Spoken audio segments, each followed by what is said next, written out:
Hey guys, welcome back to FIFA 23 Parma Career Mode, and this is the last episode of Season 2. And I can't believe it. It's been way too quick, it's been way too fast.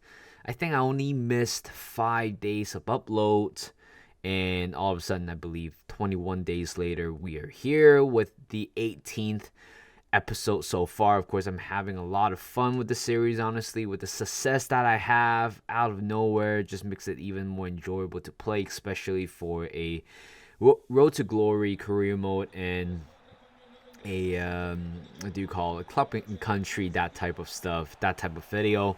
So this episode is pretty much where you guys can probably anticipate how it's gonna be. I mean, we still have 6 more games to go and having a 12 points lead at the moment. So I think winning 2 or 3 games in this episode would grant us as the Serie A champion. I believe this could be a record, kind of a record for a small team like Parma. I believe they were relegated at one point, maybe a few years ago, and right now coming back from Serie B and all of a sudden becoming the champion of Italy that quickly was amazing. But of course, before going into the video, I also do want to cover a little bit of footballing news, like the world footballing news at the moment. Not quite actually Arsenal related, because all that Arsenal related type of transfer will be left on the other podcast or other video or other channel. Depends on how you access those videos or podcasts. So we all know, as I'm recording this, it's pretty much a Thursday. I usually record it the day before I upload the current video that you're watching. The big topic is Caicedo. Out of nowhere, nobody would have thought where Caicedo would have gone. The whole thing with him, the whole timeline with him has been rather interesting. To a point where a lot of people get tired of the saga. I totally understand that, because it has been going back and forth with Brighton, with Chelsea, and of course, at first, I believe the timeline started in January, where Arsenal submitted a 70 million bid. Brighton was furious with Arsenal because Arsenal weren't backing down unless they get a much higher, significant offer. And that was the time when Caicedo, he did a transfer request from his own hand to do that. He even publicized that transfer request through social media, Instagram, and everybody thought Arsenal might be getting him, or very likely to get him. But unfortunately, the deal with him was not possible, because Brighton stood pretty firm with the offer, and pretty much it was arriving towards the last 2 years of his contract, or not. I don't think it's anything like that related, but I think it's more of how he was earning $3,000, £3,000 a week, and all of a sudden, out of nowhere, after the transfer window shut, he actually got a raise, a significant raise actually, for Brighton to protect his value, which they did over the summer. And we all know Caicedo is going to leave in this summer transfer window. He might be going to Arsenal, Chelsea, or even a much bigger club, or even Manchester United at one point.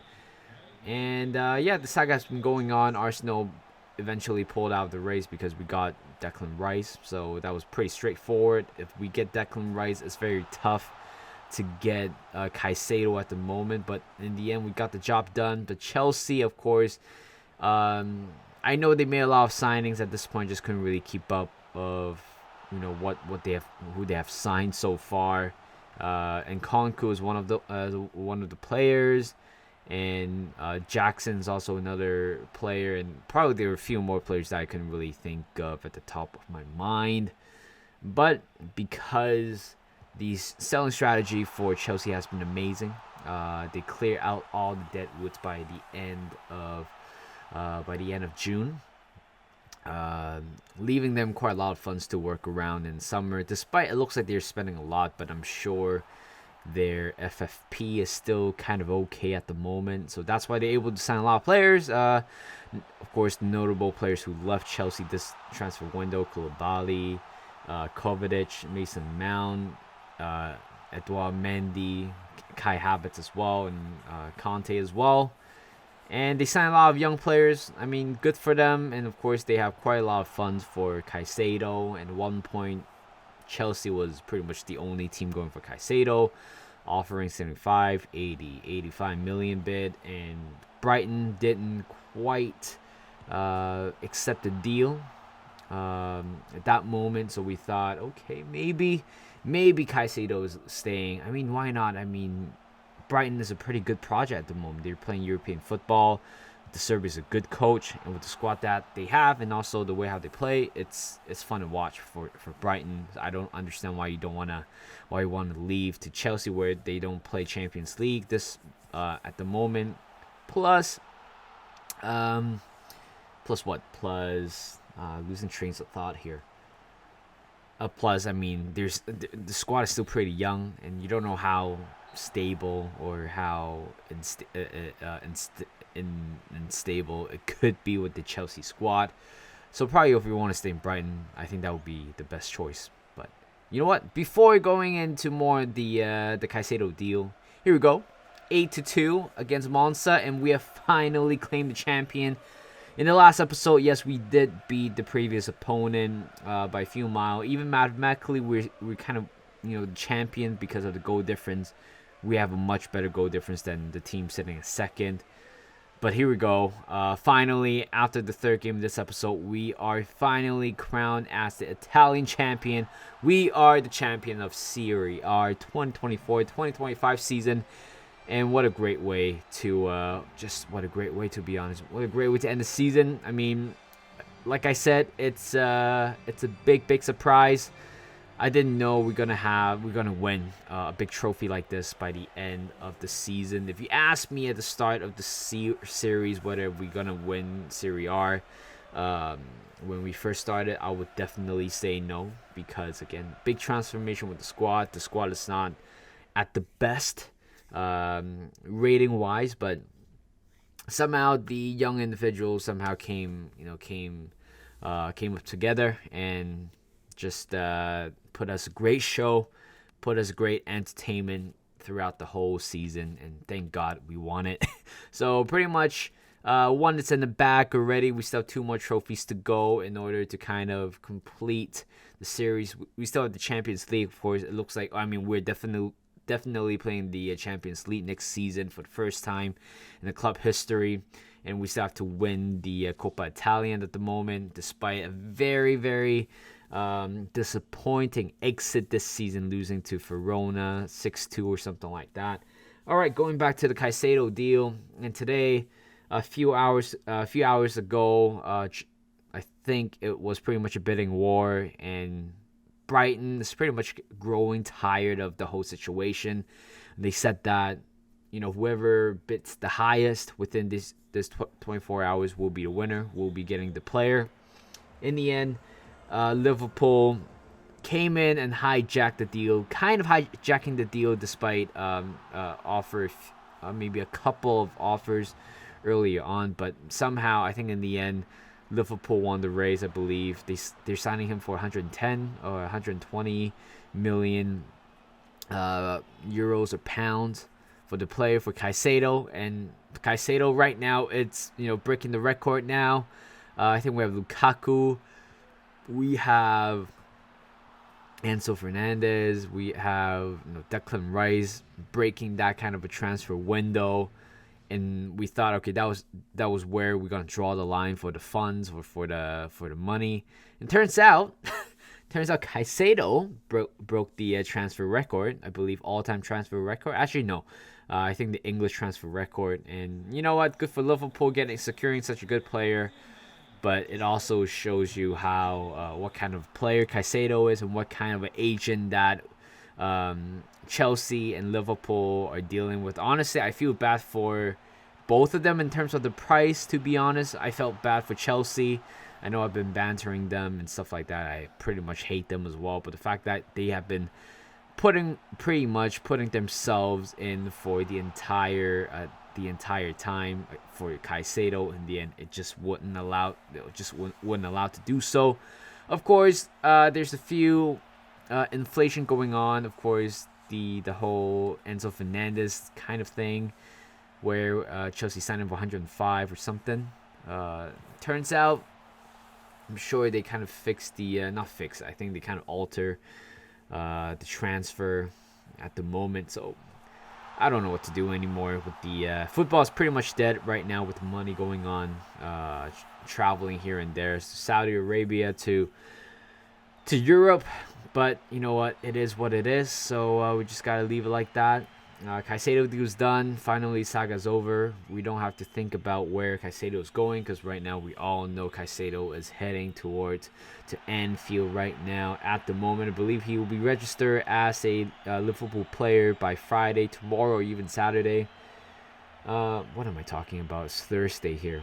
Yeah, so going back to the gameplay. I'm sorry about that. Something that I really want to talk about for quite a while with the Caicedo deal. But going back to the gameplay, fifth game, we lost 4-2. It doesn't really matter. I mean, we had a 12-point lead, and right now playing the last game of Season 2 against Bologna, 91 points. Despite feel like we're winning the majority of the time in this career mode, and it turns out we only have 91 points. And right now, we potentially could extend the points to 94.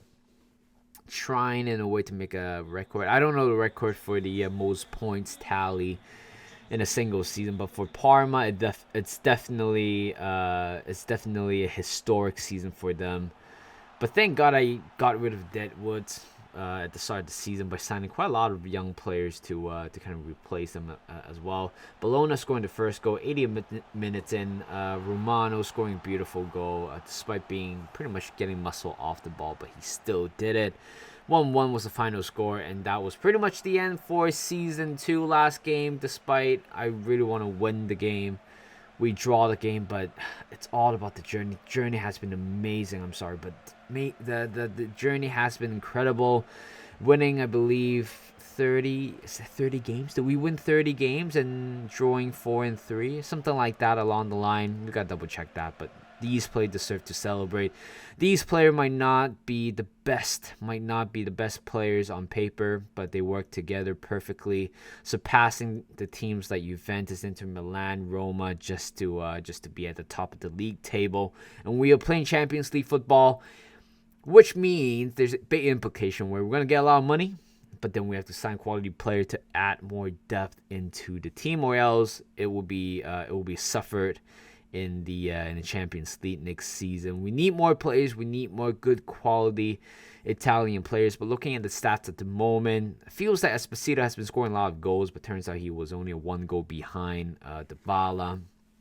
Baldanzi is the assist king as usual. This guy, I think we score 120 something goals or 110 goals in the series in this season, which is very impressive, to be honest. Right here looking at the Youth Academy report. Finally, by the end of the season, we are finally getting quite a lot of good young players in the team, despite a few of them has to be axed just to not meeting that 90 potential quota. But looking at the squad one more time before we head into Season 3, because we're going to make a few more changes here and there. I did play Season 3 a little bit already, so I know what's going to happen. You guys will probably know what's going to happen. You guys know 3 players have, I think 2 players are pretty much confirmed to leave the club, Barba and also Casiegra. Of course, Casiegra hasn't been quite featured a lot in the in this season because we signed pretty much a Ginotto. Plus, we only have 2 competition going on. Pretty much 1 because we exited the Coppa Italia very, very early on. So, I mean, pretty much we play 39 games in total this season, which is quite incredible. And that's why we kind of reserve all the players and stuff like that. Keep them healthy for the next game every time. And relatively, the squad has been pretty healthy. So thank you guys for watching. Hope you guys enjoyed this video. New Season 3 will be out tomorrow on Saturday. So hope you guys enjoy the past 2 seasons, and if you guys are new to the channel, I wish you guys could stay and also watch the further or the next few seasons with this career mode. So thank you guys for watching. Hope you guys enjoyed this video. Like this video, subscribe to my channel, and I'll see you guys in a bit.